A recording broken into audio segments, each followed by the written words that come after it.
यदि आप हमारे चैनल के सभी गाने को पसंद करते हैं तो डीडी प्रोडक्शन हाउस के यूट्यूब चैनल को लाल बटन दबा के सब्सक्राइब करें और घंटी के निशान को जरूर दबाएं। Presented by DD Production House, Sakri।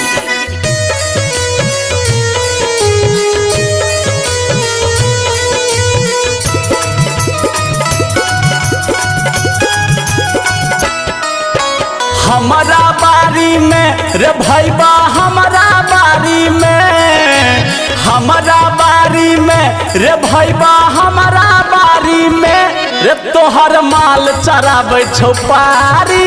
हमारा बारी में रे तोहर माल चराबै छौ पारी। हमारा बारी में, हमारा बारी में रे भैया हमारा बारी में, हमारा बारी में रे भैया हमारा बारी में रे तोहर माल चराबै छौ पारी। हमारा बारी में रे तोहर माल चराबै छौ पारी। हमारा बारी में तोहर लभर रे मीता, तोहर लभर रे, हाँ तोहर लभर रे मीता, तोहर लभर रे तोहर माल चराबै छौ पारी। हमारा बारी में रे तोहर लभर चराबै छौ पारी। हमारा बारी में लाज शरम नहीं होय छौ तनिको, साफे छौ बेशरम। तनिए जे हम टोक देलियो तो भेल छौ पूरा गरम। हाँ हाँ हाँ हाँ लाज शरम नहीं होय छौ तनिको, साफे छौ बेशरम। तनिए जे हम टोक देलियो तो भेल छौ पूरा गरम। रे उल्टे दै छौ घिन घिन गारी। हमारा बारी में तोहर माल चराबै छौ पारी।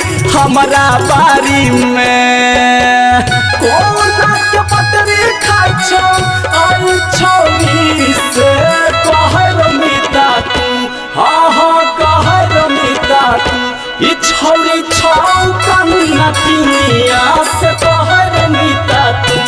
कोना के पतरी खाइ छौ से कहर मीता तू।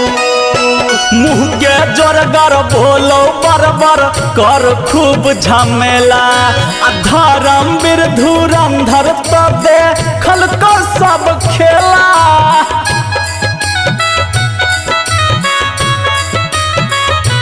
हेरो मुँह के जोरगर बोलो बरबर कर खूब झमेला। धर्मवीर धुरंधर तो देखल को सब खेला।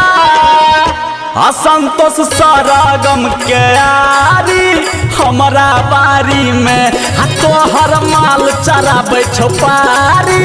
हमारा बारी में, हमारा बारी में रे भैया हमारा बारी में, हमारा बारी में रे भैया हमारा बारी में तोहर माल चराबै छौ पारी।